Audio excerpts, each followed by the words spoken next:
नमस्कार दोस्तों, स्वागत है आपका स्टडी फॉर सिविल सर्विसेज में। जैसे स्टडी फॉर सिविल सर्विसेज के छात्र हैं तो ये वाला टेलीग्राम जरूर ज्वाइन करके रखिए। यूट्यूब चैनल में हमारे साथ है तो भी ये वाला टेलीग्राम ज्वाइन करना बहुत ज्यादा जरूरी है। सारे नोटिफिकेशन, सारे अपडेट, सारे मोस्ट इंपोर्टेंट पिक्स, सारा रिवीजन सब कुछ यहाँ पे बताया जाता है। देखिए, इस फ्री जो इनिशिएटिव की पीडीएफ आपको सिर्फ पेड ग्रुप में मिल सकती है। हमारा पेड ग्रुप भी चल रहा है इस फ्री इनिशिएटिव के साथ साथ। वीडियो हमारे फ्री थे, फ्री है, फ्री रहेंगे हमेशा।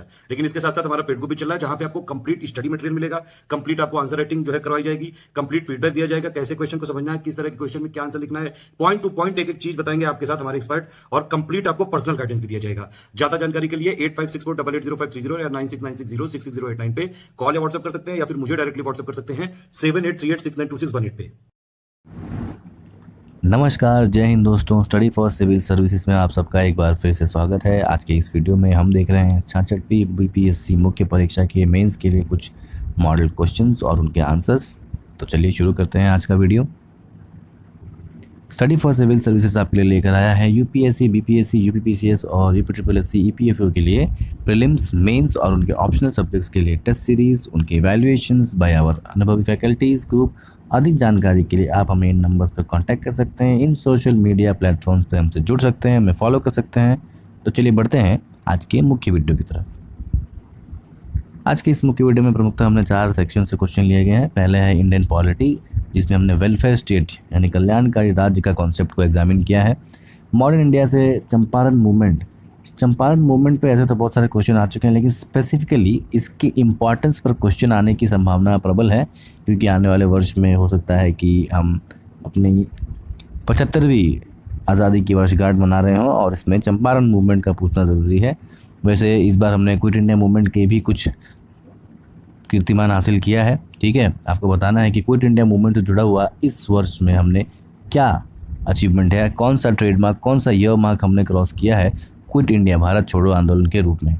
इंटरनल सिक्योरिटी में हम जो म्यांमार संकट है उससे रिलेटेड भारत के परिप्रेक्ष्य में एक क्वेश्चन को देखेंगे, और अर्थशास्त्र यानी इकोनॉमी से बेसिक नेसेसिटीज़ इंडेक्स ये क्या है और इसका उद्देश्य क्या है और इसकी क्या फाइंडिंग्स है, ऑब्जर्वेशंस है, और इनको कैसे इकोनॉमिक प्लानिंग में यूज़ किया जा सकता है। जैसे कि आपको पता है कि बीपीएससी जो है वो इकोनॉमिक प्लानिंग के क्वेश्चन भी पूछता है। तो पिछला जो ट्रेंड रहा है वो पुराने ट्रेंड्स और पुराने प्लान्स को पूछा है, लेकिन नीति आयोग आने के बाद प्लानिंग कमीशन हट गया है और प्लान्स नए तो नहीं बन रहे हैं, लेकिन हो सकता है कि इस नए चीज़ों यानी नीति आयोग जो अलग अलग इंडेक्स को फॉलो करता है, DIPP हो, departments of industrial trade and promotion, जो स्टेट्स के बीच में ईज़ ऑफ डूइंग बिजनेस की रैंकिंग करती है, ईज़ ऑफ इनोवेशन की रैंकिंग निकालती है, बेसिक नेसेसिटीज़ इंडेक्स हो गया। ऐसे इंडेक्स को यूज़ करके क्वेश्चन आपसे इकोनॉमिक प्लानिंग और रीजनल कॉम्प्रिहेंसिव प्लानिंग में पूछ सकते हैं। फिर एस्पिरेशनल डिस्ट्रिक्ट, इस तरह के क्वेश्चन भी आ सकते हैं। तो चलिए देखते हैं कि कैसे इन क्वेश्चंस को आंसर करना है। पहला प्रश्न है what is how can it be said, Bharat की कैसे कहा जा सकता है कि भारत जो है वो एक कल्याणकारी राज्य है। यानी कि क्वेश्चन का यह मूल है कि भारत जो है कल्याणकारी राज्य तो है, तो फिर इसको आपको जस्टिफाई नहीं करना है कि भारत है या नहीं। यानी ये कह रहा है, साफ तौर से कह रहे हैं कि भारत जो है इज़ अ वेलफेयर स्टेट, लेकिन वो कैसे है, किन वजहों से आप ये कह सकते हैं, उन वजहों को हाईलाइट करना है।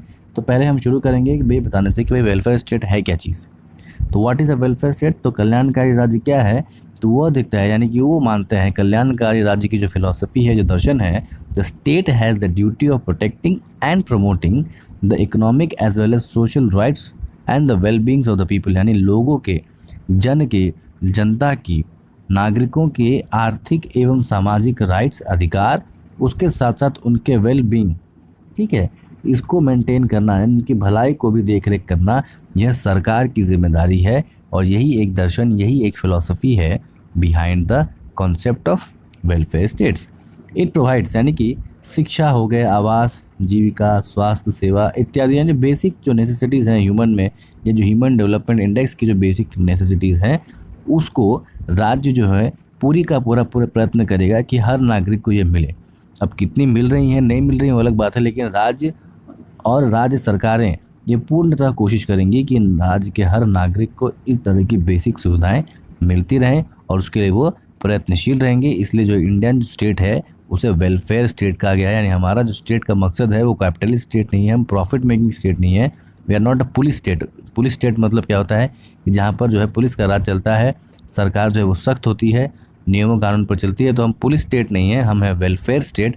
और हमारे सरकार का एक मुख्य लक्ष्य है कि आम जनमानस के पास विकास पहुंचाना, उनकी परेशानियों, उनके खामियों को दूर करना, और इसीलिए हमें वेलफेयर स्टेट कहा जाता है।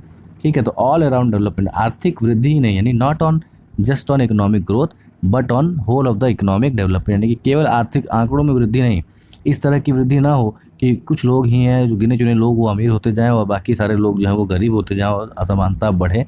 तो उस तरह का अर्थ उसे आर्थिक वृद्धि कहते हैं, यानी कि जीडीपी तो बढ़ रहा है लेकिन एक विशेष वर्ग को अत्यधिक फ़ायदा हो रहा है और बाकी हर वर्ग को कुछ फ़ायदा नहीं हो रहा। तो हम पढ़ेंगे इकोनॉमिक डेवलपमेंट, आर्थिक विकास, सर्वांगी विकास जो है इसका मुख्य लक्ष्य होता है। अब भारत जो है वो कैसे एक वेलफेयर स्टेट है, how India is a welfare state. तो बहुत से भारत जब संविधान बन रहा था तो हम इसमें संवैधानिक कारण बताएंगे और फिर बताएंगे कि सरकारें ने क्या क्या ऐसा किया है जिससे आप कह सकते हैं कि ये भारत जो है वो एक कल्याणकारी राज्य है, वेलफेयर स्टेट। और जब संविधान बन रहा था तो भारत एक विविधताओं से भरा हुआ देश था, बहुत से लोग गरीबी थे, एग्रीकल्चर पे डिपेंडेंट सारा का सारा इनकम था, अलग अलग वंचित लोग से अलग अलग वंचित तथा विकसित अलग अलग दो वर्ग शामिल थे। जो मिडिल क्लास था वो थोड़ा विकसित था, अत्यधिक बाकी लोग जो है वो वंचित वर्ग के थे। और उन्हीं को ध्यान में रखते हुए हमारे फोर फादर जिन्होंने कॉन्स्टिट्यूशन बनाया, संविधान निर्माताओं ने यह प्रावधान किया कि हम जो है एक वेलफेयर कल्याणकारी राज्य के प्रारूप को फॉलो करेंगे और जब तक हम समाज में समानता ना ले आएँ तब तक इसे करते रहेंगे। और एक समय ऐसा आएगा कि समाज में समानता अपने आप हो जाएगी और इस वेलफेयर स्टेट का कॉन्सेप्ट ही हट जाएगा और लोग स्वयं ही अपनी मदद करेंगे और इससे राष्ट्र का उदय होगा। इस कॉन्सेप्ट को ध्यान में रखते हुए इस वेलफेयर स्टेट को कॉन्सेप्ट को भारतीय संविधान में जोड़ा गया, इसको समझा गया। तो कॉन्स्टिट्यूशन प्रोविजंस क्या है, तो प्रियम्बल बताता है। तो प्रियम्बल क्या बताता है, प्रियम्बल यह बताता है कि भारत के लोगों का जो उद्देश्य है वो है सामाजिक, आर्थिक और राजनीतिक न्याय की जस्टिस। किस तरह की जस्टिस, तो social, economic and political, equality of status and opportunity, यानी स्थिति और अवसर में जो है हमें भी समानता प्रदान में होनी चाहिए। डीपीएसपी क्या बताते हैं, तो राज्य के जो नीति निर्धारक तत्व हैं वो बताते हैं कि आर्थिक मामलों में यानी आर्थिक आधारों में किस तरह से जो व्यक्ति या व्यक्तियों के समाज में, समाज के लोगों के आर्थिक आधारों की सुरक्षा की जाए और किस तरह से उन्हें अधिकार, आर्थिक रूप में जो उनके लिए अधिकार संविधान और संविधान निर्माताओं ने बनाए हैं वह उन्हें मुहैया हो। और इसी वजह से डीपीएसपी में ये चीज़ें इंक्लूड की गई हैं। और वो डील किससे करता है, तो इस basically deals with the welfare, यानी कि जैसे कि आप देखेंगे कुछ अलग अलग नियम, तो वो है आर्टिकल 42 अनुच्छेद 42 जो कहता है कि work human conditions and maternity benefits.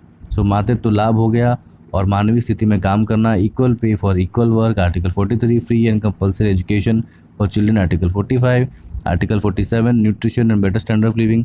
तो इस तरह से डीपीएसपी जो है संविधान यानी कि भारतीय सरकार, भारतीय संविधान में जो नीति निर्देशक तत्व हैं वह भी वेलफेयर स्टेट के पॉलिसी को, वेलफेयर स्टेट के दर्शन को प्रोनाउंस करते हैं, उसके साथ खड़े रहते हैं। फिर फंडामेंटल राइट्स, मौलिक अधिकार में अनुच्छेद 15-16 जो वंचित वर्गों के लिए आरक्षण के प्रावधान करता है, अनुच्छेद 17 जो अनटचेबिलिटी यानी कि छुआछूत को हटाकर समाज में इक्वालिटी प्रदान करता है, जिससे क्या होने वाला है कि वेलफेयर स्टेट ही हैं, जो लोग वंचित हैं उनको इक्वालिटी प्रोवाइड करना is a concept of a welfare state. अब कुछ लेजिस्लेशन तो हमने देखा उसी वेलफेयर स्टेट और कॉन्स्टिट्यूशन के मैंडेट को मानते हुए हमने कुछ कानून पास किए हैं, जिसके राइट टू एजुकेशन RTE, यहाँ तक बच्चों को पढ़ने का अधिकार दिया गया है। मैटरनिटी बेनिफिट बिल 1961 में पास किया गया, उसका फिर अमेंडमेंट भी हुआ 2018 में, 2019 में। इक्वल रिम्यूनरेशन एक्ट यानी कि समान वेतन पर समान काम वाला एक एक्ट, उससे मिलता जुलता, जो अभी तक पूरा तो नहीं हुआ है लेकिन उससे मिलता जुलता एक एक्ट पास हुआ था। और हाल ही फिलहाल में लेबर कोड पास हुए हैं 2020 में। फार्म कृषि सुधार बिल के साथ लेबर कोड भी हुए हैं, लेकिन क्योंकि कृषि सुधार बिल में बहुत सी चीज़ें जुड़ी हुई हैं, राजनीति, इंटरेस्ट, लोग, किसान, इसलिए ये जो मुद्दा है लेबर कोड वालों कहीं ना कहीं दब गया है।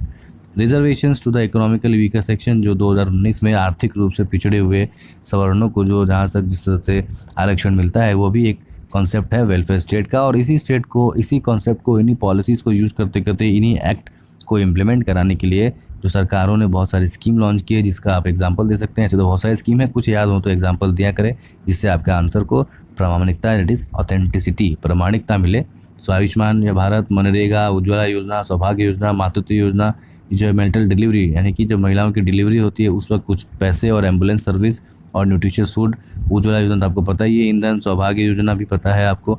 आयुष्मान भारत योजना जो health services and MNREGA is employment. Health, employment, education, इन तरह की सर्विस प्रोवाइड करना ही एक वेलफेयर स्टेट का काम है। और भारत में सरकारों ने अलग अलग समय पे अलग अलग पार्टियों के कारण निकाल की सरकारें रहीं, लेकिन सब ने लगभग इस दिशा में काम किया है और सब इस बात को मानते भी हैं कि भारत जो है वो कल्याणकारी राज्य है और गरीब से गरीब लोगों का कल्याण करना ये भारत सरकार की जो एक नैतिक जिम्मेदारी भी है। चलते हैं दूसरे प्रश्न की तरफ। दूसरा प्रश्न ये पूछता है कि इंपॉर्टेंस ऑफ सत्याग्रह यानी कि चंपारण सत्याग्रह की भारतीय स्वतंत्रता संग्राम में, स्वतंत्रता मूवमेंट में क्या प्रमुख भूमिका थी, क्या महत्व था, उस पर आपको चर्चा करनी है। तो बैकग्राउंड बता देंगे भैया कि चंपारण क्षेत्र में जो है 3 कटिया सिस्टम लागू था, जिसमें से जो 20 बीघा, ठीक है, 1 बीघा में 20 कट्ठा होता है, कहीं 20 होता है, कहीं 22 होता है। उस 20 में से जो 1/3 3 कट्ठे में आपको नील की खेती यानी इंडिगो तो उगाना ही उगाना है और वह भी ज़बरदस्ती उगाना है और उन यूरोपियन ठेकेदारों को ही बेचना है और वो भी उन कीमत पर जो वो तय करें। यानी कि एक तरह से ये जो बंधुआ मजदूरी हो रही थी वह आपको ज़बरदस्ती तौर पर उगाना है और प्राइस भी उतना ही मिलेगा जितना वो लोग तय करेंगे, आपका इसमें कोई राय नहीं होगा। तो ये एक तरह का अमानवीय चेहरा था ब्रिटिश सरकार का, उनके गवर्नर्स का जो है भ्रष्टाचार से लिप्त थे। इस बात को देखते हुए जो है 1916 वाले जो सेशन होती है तो वहाँ राजकुमार शुक्ल गांधी जी से मिलते हैं दिसंबर में और उन्हें इस बात को बताते हैं, गांधी जी को आने का न्योता देते हैं। गांधी जी उनके साथ आते हैं और जब वो पहुँच रहे होते तभी चंपारण के कलेक्टर जो उन्हें कहते हैं कि भाई आपको यहाँ नहीं आना है, आप यहाँ आने के लिए अलाउड नहीं है। गांधी जी बड़ी विनम्रता से कहते हैं कि सर मैं आपकी बात नहीं मानूंगा और वो उस गाँव में एंटर करते हैं और उसी तरह से जो है वो एक मास रूप है, एक बड़े समय पर जो है जिसको सविनय अवज्ञा आंदोलन का एक प्रिकर्सर यानी कि पहला अवज्ञा आंदोलन, फर्स्ट नॉन कोऑपरेशन मूवमेंट भी इसे कहते हैं, वो शुरू हो जाता है और बाद में चलकर उनकी डिमांड्स को मान लिया जाता है। तो ये बैकग्राउंड आप देकर आप दिखा सकते हैं। अब देखेंगे कि इसका सिग्निफिकेंस क्या था। तो इसके सिग्निफिकेंस को अलग अलग सेक्टर्स में अगर हम बांट दें तो एक रणनीतिक सिग्निफिकेंस था, एक सामाजिक था और दूसरा मानसिक। तो रणनीतिक क्या था, तो जो गांधी जी की जो प्रिंसिपल थी, गांधी जी का जो एक्सपेरिमेंट था सत्याग्रह जो साउथ अफ्रीका में काफ़ी सक्सेसफुल रहा था, उस एक्सपीरियंट को पहला चांस मिला, पहला प्रैक्टिकल उन्होंने किया अपने थियरी का वो चंपारण में और वो इतना ज़्यादा सक्सेसफुल हुआ कि गांधी को जो उन्होंने राष्ट्रीय स्तर पर नेता साबित कर दिया और गांधी की लोकप्रियता इतनी बढ़ गई कि गांधी को हाथ लगाना तक ब्रिटिशर्स के हाथ में नहीं रहा और गांधी जो है आगे चलकर हमारे आज़ादी की मूवमेंट में एक प्रबल नेता बनते हैं और इसी वजह से उन्हें महात्मा का भी खिताब दिया गया। ताकि और दूसरा उन्होंने ये किया कि पहले जो आज़ादी की मूवमेंट है, इंडिपेंडेंस मूवमेंट, जो मॉडरेट्स थे वो अपर मिडिल क्लास पढ़े लिखे लोग, IAS, retired IAS, IPS officers, revenue collectors, इस तरह के लोग पॉलिटिकल मूवमेंट में थे। रिटायर्ड जज हो गया, कोई पढ़े लिखे ज़मींदार हो गया, साहूकार हो गया, तो आम व्यक्ति, आम जनमानस इसमें कॉन्टैक्ट नहीं था। लेकिन चंपारण सत्याग्रह से जब गांधी जी ने यानी इंडियन नेशनल कांग्रेस ने किसानों का मुद्दा उठाया तो किसानों और लेबरों का काफ़ी हद तक इंडियन नेशनल कांग्रेस को सपोर्ट मिला, जिसने भारतीय कांग्रेस की लोकप्रियता इतनी बढ़ा दी कि भारतीय कांग्रेस जो है आने वाले कुछ वर्षों तक एकमात्र पार्टी रही और देश की आज़ादी में उन्होंने एक प्रबल भूमिका भी निभाई। ठीक है, तो एक तरह का पहला प्रथम सविनय अवज्ञा आंदोलन था। तो यह आप पीटी के लिए भी याद कर सकते हैं। स्वतंत्रता आंदोलन में शामिल होने वाले किसान यानी कि पहले जो है वो मुख्यतः देखी जाए कि अलग अलग आंदोलनों में किसान अपने लिए कुछ अलग आंदोलन भले कर ले लेकिन राष्ट्रव्यापी आंदोलनों में शामिल नहीं होते थे, लेकिन इस तरह का चंपारण मूवमेंट में अवश्य शामिल हुए थे। सोशल सामाजिक इसमें क्या चीज़ें हुई, तो जो वहाँ पर जब मूवमेंट चल रहा था, जब सत्याग्रह चल रहा था तो गांधी जी के साथ और बहुत से लोग पढ़े लिखे लोग, लॉयर्स, एजुकेशनिस्ट हो गए, तो उन्होंने चंपारण की जगह का सोशल रिफॉर्म करना शुरू किया। वहाँ पर मॉडर्न एजुकेशन स्कूल्स बनवाए, साफ़ सफाई के बारे में बताया, जो लोकल अल्कोहल्स, देशी शराब बनती थी उन पर रोक लगाया, किसानों को कैसे खेती करनी चाहिए, क्या क्या तरीके होने चाहिए। तो एक तरह का कंप्लीट सोसाइटल अपलिफ्टमेंट था। यानी पहले जो कांग्रेस की मीटिंग्स होती थी वो एक तरह का पूर्ण कल्चरल, सांस्कृतिक एवं सामाजिक रूप को भी दर्शाती थी और उसके साथ एक इंडियन सोशल कॉन्फ्रेंस भी काम करता है इंडियन नेशनल कांग्रेस के साथ, और वो दिखाना चाहता है कि समाज में कैसे समरसता बनी रहे। इस पर लेकर हम आगे चलते हैं। तो ये जो उसके सामाजिक फायदे थे। अब देखते हैं मानसिक यानी मोरल सिग्निफिकेंस क्या है। तो मोरल सिग्निफिकेंस ये है कि लोगों में आज़ादी की लड़ाई के प्रति जो भावना थी वो जगा दी। ठीक है, ये जो मान लिया गया था कि अंग्रेज़ किसी की बात नहीं मानते हैं, किसी के आगे झुकते नहीं, उन्होंने बता दिया कि अगर आपके पास सही कारण है और सही विधि से नियमों के साथ आप चल रहे हैं और अहिंसा को अपना रहे हैं तो अंग्रेज़ भी आपके आगे झुक जाएंगे अगर आप सही बात के लिए लड़ रहे हैं। तो इसी तरह से इस कॉन्फिडेंस ने लोगों को आगे चलकर इंडिपेंडेंस मूवमेंट में जुड़ने की सलाह दी, का मदद किया, लोगों को रेवोल्यूशनाइज़ किया। और गांधी जी को भी इतना कॉन्फिडेंस हुआ तब अलग अलग समय पे उन्होंने अलग अलग मूवमेंट हो सकते, तो खेड़ा सत्याग्रह हो या अहमदाबाद मिल स्ट्राइक हो, उसके बाद आने में रोलेक्स सत्याग्रह हो, फिर नॉन कोऑपरेशन खिलाफत मूवमेंट हो, उसके बाद हो कि अलग अलग जो है सिविल डिसोबीडियंस मूवमेंट हो, उसके बाद 1942 में क्विट इंडिया मूवमेंट हो। उन सब का एक्सपेरिमेंट चंपारण में ही हुआ और चंपारण ही एक सक्सेसफुल प्लेग्राउंड, प्रैक्टिकल ग्राउंड था इन सारी चीज़ों का, और इसलिए आपको इसे विशेष रूप से याद रखना है। अब देखते हैं तीसरा प्रश्न की तरफ कि how is the recent Myanmar crisis going to impact India, यानी कि जो हालिया म्यांमार में संकट है वो भारत को कैसे किस तरह से जो है प्रभावित कर रहा है या करेगा, और भारतीय सरकार का या भारतीय गवर्नमेंट का जो रिफ्यूजी हैं, शरणार्थी हैं, उनको लेकर क्या विचार है और क्या रुख है और क्या प्रावधान है, क्या नियम है, कैसे उसे डील किया जाता है, उस पर एक सवाल है। तो जैसे कि आपको पता ही है कि भारत का जो पड़ोसी है म्यांमार, ठीक है, उन्होंने वहाँ की जो स्टेट काउंसिलर यानी वहाँ प्रधानमंत्री की जगह स्टेट काउंसिलर थी, क्योंकि उनके हस्बैंड जो थे वो विदेशी मूल के थे, इसलिए उन्हें प्रधानमंत्री ना बनाकर एक नया पोस्ट का सृजन किया जाता है। स्टेट काउंसिलर, इनका नाम था आंग सान सू की। उनकी सरकार को तख्ता पलट करके वहाँ के जो मिलिट्री जनता यानी कि वहाँ के टॉप मिलिट्री ऑफिशियल लीडर्स की एक ऑर्गेनाइजेशन को कहते हैं जनता, उस जनता ने वहाँ की सरकार को तख्ता पलट कर दिया। और तख्ता पलट करने के बाद उन पर चार्ज लगाएं कि आपने इलेक्शन में रिगिंग की थी, आपने गलत तरीके से इलेक्शन जीता था, और उन्हें जेल में बंद कर दिया। इसका प्रदर्शन लोग वहाँ पर कर रहे हैं। तो इससे यह हो रहा है कि सेना जो है, जो लोग सेना के खिलाफ बोल रहे हैं वह तो मारे जा रहे हैं या उन्हें ज़बरदस्ती मजबूरन घर छोड़कर भागकर आना पड़ रहा है। जो अपोजिशन लीडर हों, सिविल सोसाइटी हों, अलग अलग ऑर्गेनाइजेशंस हों, they are coming into the border area, specially the border areas, Meghalaya, Manipur, Nagaland, Arunachal.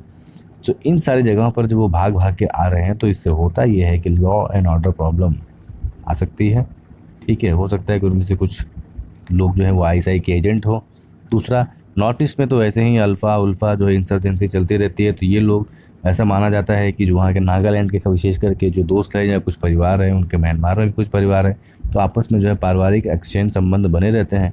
लेकिन जब कभी इस तरह की स्थिति आती है, रिफ्यूजी संकट बढ़ता है, तो लड़ाई हो सकती है, वहाँ पे लॉ एंड ऑर्डर की व्यवस्था बिगड़ सकती है, और इसी वजह से ये सारे इम्पैक्ट उस पर पड़ने वाले हैं। हम आगे देख लेते हैं। तो बैकग्राउंड क्या है? म्यांमार आर्मी यानी जनता जो है, उन्होंने आंग सान सू की गवर्नमेंट को झूठे आरोपों में लगाकर उनका तख्ता पलट कर दिया है, और मार्शल लॉ यानी देश में जो है वो सैन्य कानून की मार्शल लॉ की घोषणा कर दी है, और लोगों के साथ जो है जितनी हो सके उतनी बर्बरता कर रहे हैं। लोग जो है अपने लोकतंत्र बहाली की मांग कर रहे हैं, लेकिन वहाँ की आर्मी से नहीं सुन रहा है। उसी वजह से जो अपोजिशन के लीडर हैं, विपक्ष के लीडर हों, इंपॉर्टेंट ऑफिसर्स हो, इंपॉर्टेंट मिलिट्री ऑफिसर्स हों, टीचर्स हो, ट्रेनर्स हो, बुद्धिजीवी हों, उन्हें तो ज़बरदस्ती भागकर बॉर्डर एरियाज़ में आना पड़ रहा है। या तो उस तरफ थाईलैंड जा रहे हैं या तो इस तरफ भारत की तरफ आ रहे हैं, और इस वजह से एक बहुत ही ज़्यादा संकट पैदा कर दिया है, विशेष करके भारत के उत्तर पूर्वी राज्य एवं असम में, जहां अभी इलेक्शन भी है और रिफ्यूजी का मुद्दा जो है वो गरमाया भी हुआ है। तो आगे चल के और देखते हैं कि डिफाइंग ऑफिशियल यानी ऐसे ऑफिशियल्स जो उनकी बात नहीं मानते हैं।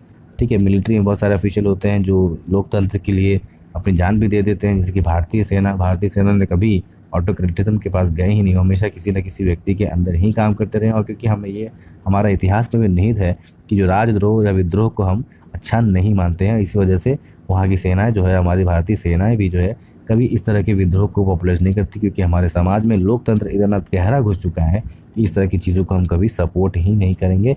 तो डिफाइंग ऑफिशियल यानी ऐसे ऑफिशियल जो आर्मी के ही ऑफिशियल थे लेकिन इस फैसले के खिलाफ थे, उन्हें भागकर बच्चों के साथ, महिलाओं के साथ अलग अलग जगह पर भारत में एंट्री ले रहे हैं, और भारत सरकार के लिए एक चिंता का सबब धीरे धीरे बन रहा है। हालांकि नैतिक तौर पे तो हम उन्हें एंट्री दे देते हैं, रिफ्यूजी स्टेटस दे देते हैं, लेकिन हमारे पास अपना खुद का भी लिमिट है। नॉर्थ ईस्ट में वैसे ही संसाधनों की कमी है, और संसाधनों की जब कमी होने वाली है तो जाहिर सी बात है कि स्कैर्सिटी होगी, और स्कैर्सिटी जब होगी तो फिर डिमांड बढ़ेगी, भूख बढ़ेगी। और इसी वजह से हम क्या कर रहे हैं, इस चीज़ों को देख रहे हैं, समझ रहे हैं, और उन लोग जो बाहर से भागकर यहाँ आ रहे थे उनको शरणार्थी देने की संकट जो है वो भारत के ऊपर खड़ा हो गया है। The serious has led a challenge to moral dilemma. ना मोरल डिलेमा यानी कि ये कि भारत जो है एक तो डेमोक्रेटिक कंट्री है, और हम देश भर में अपनी संस्कृति का प्रचार करते हैं कि हम वसुधैव कुटुंबकम हैं, हम सबकी मदद करते हैं, लेकिन इसमें डिलेमा ये है कि अगर वहाँ के जो विद्रोहियों को अगर हम सपोर्ट करते तो वहाँ की जो मिलिट्री है उसके साथ हमारे संबंध खराब हो जाएंगे। और आपको ये भी पता होना चाहिए कि वहाँ की मिलिट्री जो है वही एक तरह से जो है पैरेलली सरकार चलाती है, वही हेड होती है। इससे पहले भी लोकतंत्र से बाहर से पहले भी अत्यधिक समय तक जो मिलिट्री ही सत्ता में रही थी।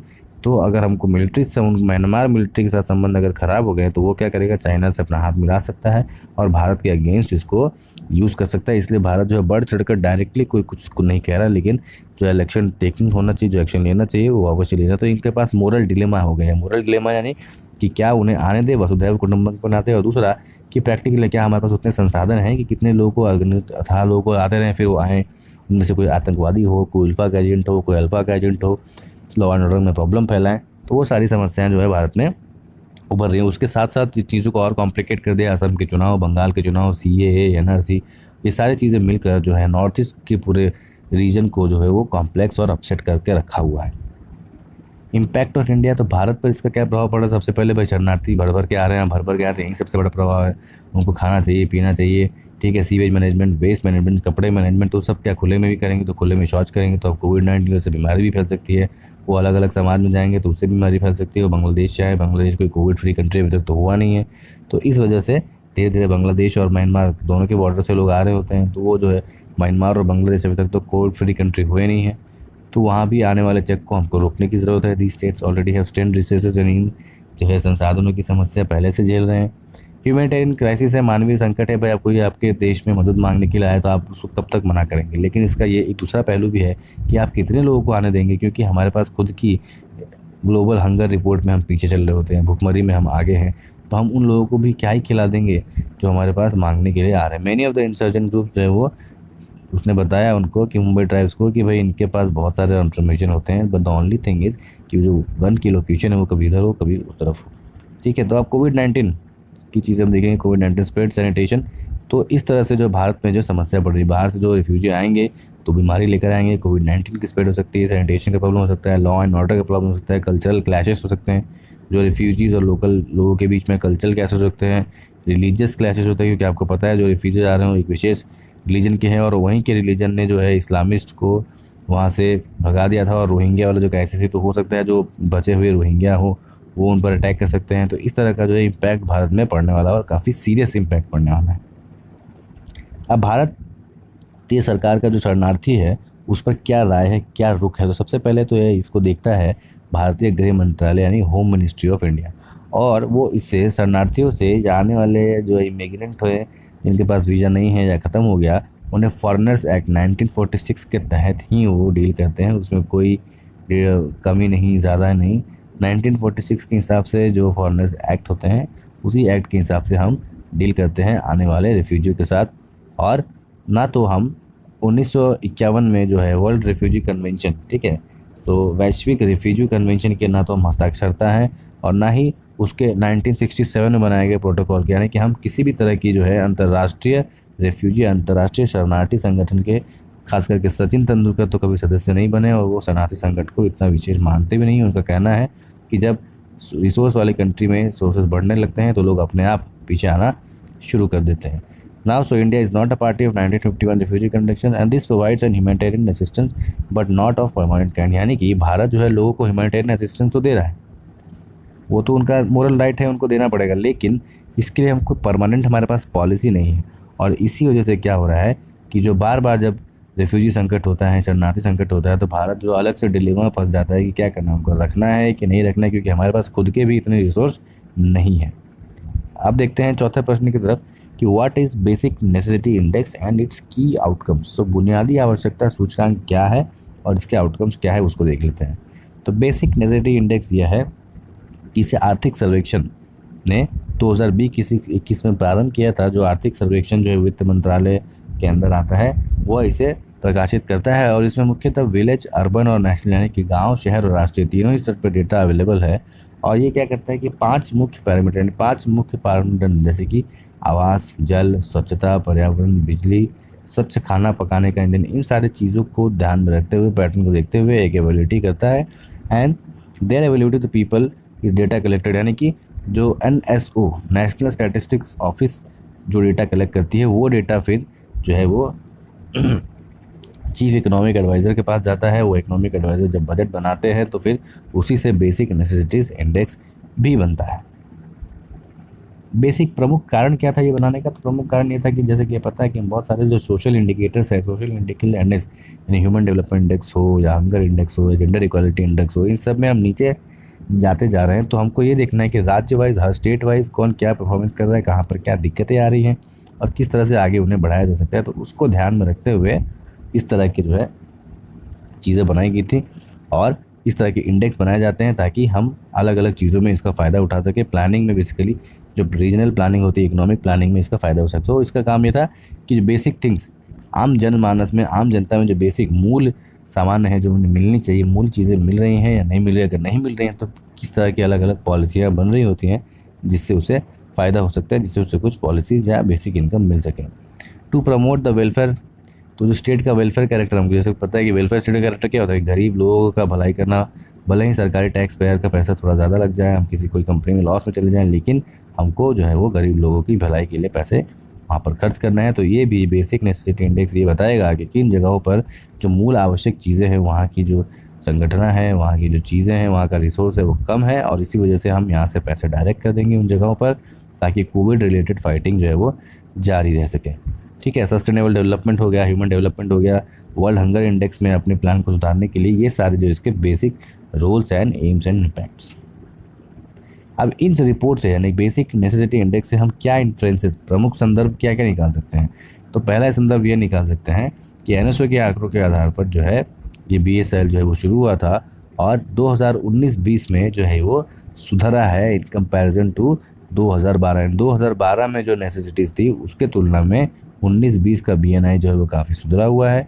लेकिन NSO का जो अभी हाल ही में जो डेटा कलेक्ट कौन करता है, तो पहले जब वो CSO और NSSO 2 ऑर्गेनाइजेशन होती थी, अब उसको जोड़कर NSO बना दिया गया है, यानी कि नेशनल स्टैटिस्टिक्स ऑफिस, और वो इन सारी चीज़ों का डेटा देता है और वो बताता है कि 2019-20 वाले मामले में जो है इसको बैन लगा था 2012 वाले पे।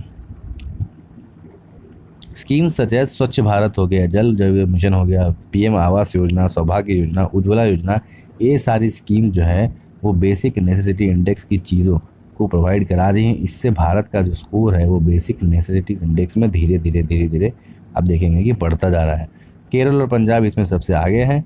उड़ीसा, झारखंड, पश्चिम बंगाल, त्रिपुरा जो है वो लीस्ट कैटेगरी में है, क्योंकि उनका बिल अभी तक वो पास हुआ ही नहीं है। Interstate disparities and declining.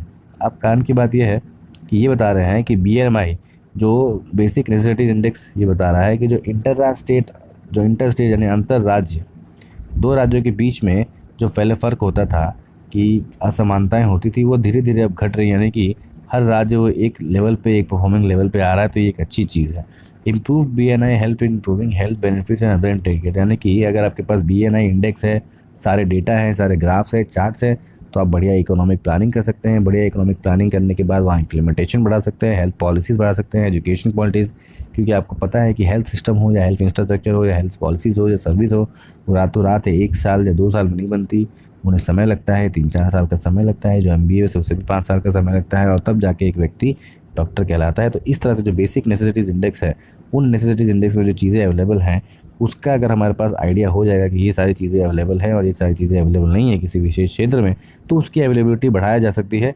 और इसी को देखते हुए, इसी को ध्यान में रखते हुए अभी ये पाया गया है कि जो इंटर स्टेट डिस्पैरिटी थी वो धीरे धीरे कम हो रही है, यानी राज्य जो है वो धीरे धीरे विकास की ओर बढ़ रहे हैं। Waste food and poor logistics, यानी कि जो हमारा ग्लोबल हंगर इंडेक्स में हम पीछे रह रहे हैं, उसका ये मात्र कारण नहीं है कि भारत में अनाज नहीं होगा। इसका मात्र ये है कि फूड का वेस्ट, यानी कहीं कहीं पे खानों की इतनी ज़्यादा ज़रूरत से ज़्यादा बर्बादी हो रही है, वो भी ज़्यादा महंगे पैसों पर, और इस वजह से कहीं एक गरीब व्यक्ति को खाना नहीं मिल रहा है। दूसरा लॉजिस्टिक्स, यानी कि हमारे देश में फसलें तो बहुत उगती हैं, लेकिन उसका लॉजिस्टिक्स नहीं है, यानी कि जिस जगह पर डिमांड ज़्यादा है उस जगह पर सप्लाई करने के लिए कुछ खास लॉजिस्टिक्स नहीं है। बड़े बड़े किसान भले ही अपना ट्रैवल करते, लेकिन जो कम किसान है, छोटे किसान हैं, सीमांत किसान हैं, उनके पास वैसे भी बहुत से कम चीज़ें अवेलेबल है।